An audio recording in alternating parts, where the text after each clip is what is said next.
Değerli üreticilerimiz merhaba. MyTohum ile hayvancılıkta kalite yolculuğu kaldığı yerden devam ediyor.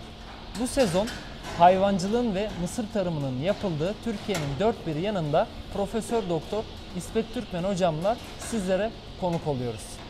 Hocam merhabalar. Merhaba. Bu sezon neler yapacağız? Bu sezon yine üreticilerimizin arasına dolaşıp onların yaşadığı sorunlarla ilgili çekimlerimiz olacak. Diğer yetiştiricileri bilgilendirme amaçlı. Ama tabii ki illaki değinmediğimiz noktalar olabilir.